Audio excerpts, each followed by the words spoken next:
सबसे पहले नागरिक उड्डयन मंत्री माननीय श्री ज्योतिरादित्य सिंधिया जी का और देश के कोने कोने से आए हुए एविएशन सेक्टर से जुड़े हुए सभी साथियों का मैं जम्मू कश्मीर में हृदय से स्वागत करता हूं और उम्मीद करता हूं कि आज का जो विचार विमर्श है वो लास्ट माइल कनेक्टिविटी में एविएशन सेक्टर के भविष्य की भूमिका, अवसर और चुनौतियों पर एक निर्णयात्मक दिशा देने में समर्थ होगा। मुझे याद है पिछले वर्ष माननीय सिंधिया जी यहाँ आए थे और कई विषयों पर उनसे चर्चा हुई थी। एक सुझाव सिंधिया जी की ओर से आया था, उनके मंत्रालय की ओर से, कि जो वैट हम लगाते हैं उसको कम करना चाहिए। और उसी दिन हम लोगों ने फैसला किया कि 26.5% जो वैट था हमारे एयर टरबाइन फ्यूल पर, उसे घटाकर 1% कर दिया गया था। और उसका परिणाम ये हुआ कि एक वर्षों में श्रीनगर और जम्मू से उड़ानों की संख्या में भारी वृद्धि हुई है और लगभग 100 से ज़्यादा फ्लाइट्स आज श्रीनगर टर्मिनल से ऑपरेट हो रही हैं। एक ऐसी व्यवस्था है जिसमें देश भर के लोगों से जम्मू कश्मीर के लोग जुड़े हैं। जम्मू में लोड पेनाल्टी थी, वो भी समाप्त हो गई और वेट घटने के कारण जो 6 फ्लाइट ऑपरेट होती थी आज लगभग 44 फ्लाइट जम्मू से भी ऑपरेट हो रही है। अगर आंकड़ों के मुताबिक हम जाएं तो ये जो एविएशन सेक्टर है सबसे तेजी से बढ़ने वाला सेक्टर आज की तारीख में हो गया है। 13-14 में जहां डोमेस्टिक पैसेंजर्स की संख्या करीब 61 मिलियन थी, लगभग 14% ग्रोथ हर साल हो रही है। और माननीय प्रधानमंत्री जी ने 2017 में, मुझे याद है, जो रीजनल कनेक्टिविटी की स्कीम उड़ान प्रारंभ की थी, एक सपना था कि आम आदमी के लिए भी ये सेवाएं सुविधापूर्वक उपलब्ध हो सकें। और आज 1 करोड़ से ज़्यादा लोग हमारे देश में हवाई यात्रा कर रहे हैं। माननीय सिंधिया जी के नेतृत्व में Tier 2 और Tier 3 सिटीज़ में भी एयरपोर्ट बने, वहाँ भी सुविधाएं विकसित हों, इसका प्रयास किया जा रहा है। और डिफरेंट फैसिलिटीज़ के तरीके अगर विचार करें तो पिछले 7-8 वर्षों में देश ने काफ़ी प्रगति की है। अभी माननीय प्रधानमंत्री जी ने गति शक्ति का एक राष्ट्रीय मास्टर प्लान भी प्रारंभ किया है, जिसमें भारतमाला, सागरमाला, उड़ान, अनेक सुविधाएं और उनके बुनियादी ढांचे को समेकित ढंग से क्रियान्वित करने का विचार भारत सरकार कर रही है। मैं समझता हूं कि कनेक्टिविटी को बेहतर बनाने के लिए देश के दूर दराज इलाकों को सामाजिक आर्थिक विकास की मुख्य धारा से जोड़ने में और आम आदमी को अफोर्डेबल कनेक्टिविटी के लिए एक बेहतरीन प्रयास पिछले 7-8 वर्षों में हमारे देश में हुआ है, जो लंबे समय से अपेक्षित था। जम्मू कश्मीर में भी कनेक्टिविटी एक बड़ा इशू रहा है, लेकिन पिछले 3 वर्षों में मैं कहूँ कि 5 अगस्त 2019 के बाद विशेष रूप से माननीय प्रधानमंत्री जी और भारत सरकार के कारण, चाहे वो रोड हो या रेलवे हो या एयर कनेक्टिविटी हो, हर क्षेत्र में जम्मू कश्मीर ने काफ़ी प्रगति की है।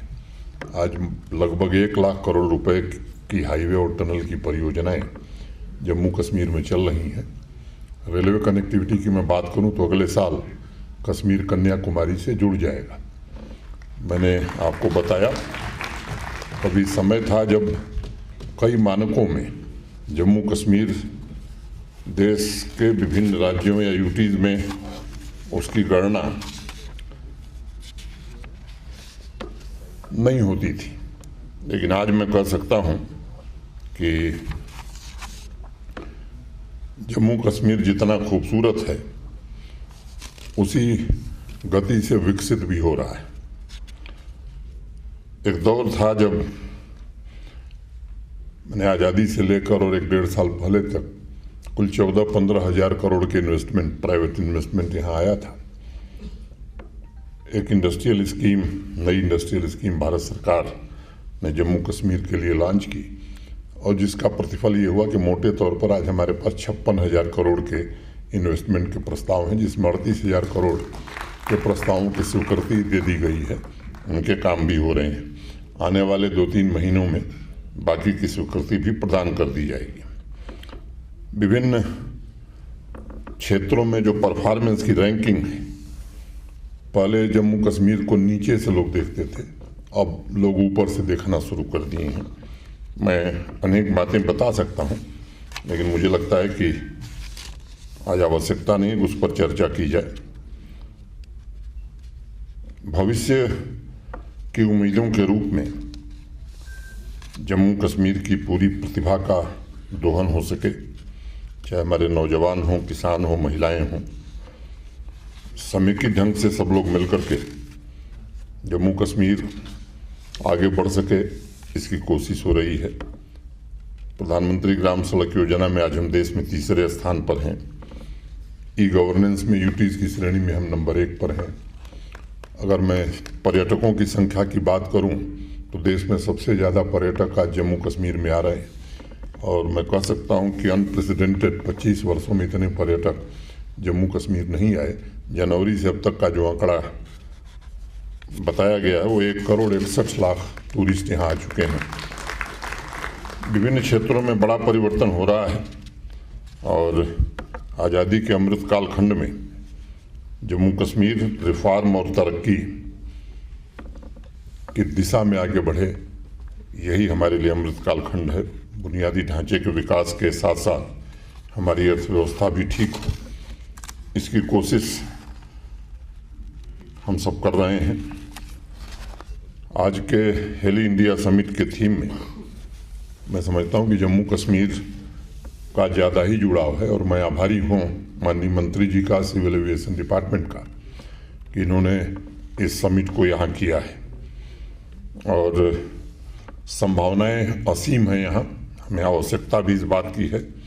6 महीने बर्फ से ढेर सारे इलाके हमारे घिरे रहते हैं। उस समय यूटी प्रशासन होम मिनिस्ट्री के साथ मिल करके एक सेवा चलाती है कुछ स्थानों पर। पिछली बार जब टेंडर हुआ था तो जो मैं इसलिए इस विषय को रखना चाहता हूं कि बहुत अच्छा रिस्पांस नहीं आया था। सेवा प्रदाताओं ने, सर्विस प्रोवाइडर्स ने कहा कि साहब 6 महीने ही आपके यहाँ ट्रैफिक रहता है, 6 महीने नहीं रहता है। अभी कार्यक्रम में आने के पहले मंत्री जी से चर्चा हो रही थी। अब ऐसे अनेक अनएक्सप्लोर्ड डेस्टिनेशंस टूरिज्म के हैं जहाँ पर अगर हेली सेवा शुरू होती है तो मैं सर्विस प्रोवाइडर्स को भरोसा देना चाहता हूँ कि पूरे वर्ष भर आपको ट्रैफिक मिलेगा। ऐसे अनेक स्थान हैं, 75 ऑफ-बीट डेस्टिनेशंस हमने सेलेक्ट किए थे, उसमें कई डेवलप कर दिए गए। आज दिन भर की चर्चा में एक ठीक रास्ता आप सब निकाल सकेंगे और मैं उम्मीद करता हूँ कि आज की जो चर्चा होगी उससे आने वाले दिनों में जम्मू कश्मीर में अच्छी हेली सर्विस हम शुरू कर सकेंगे। भारत सरकार ने जो नई पॉलिसी बनाई है जिसमें आपको बड़ा इंसेंटिव भी मिल रहा है, हम भी चाहते हैं कि ये सेवाएं जम्मू कश्मीर में शुरू हों। इमरजेंसी सेवा के लिए तो हम हेली सेवाएं शुरू कर रहे हैं, लेकिन टूरिज्म के लिए हेली सेवा जम्मू कश्मीर के लिए आवश्यक है। और आंकड़े इसीलिए मैंने बताए कि सर्विस प्रोवाइडर्स इस बात को समझ सकें कि यहाँ पोटेंशियल कितना है।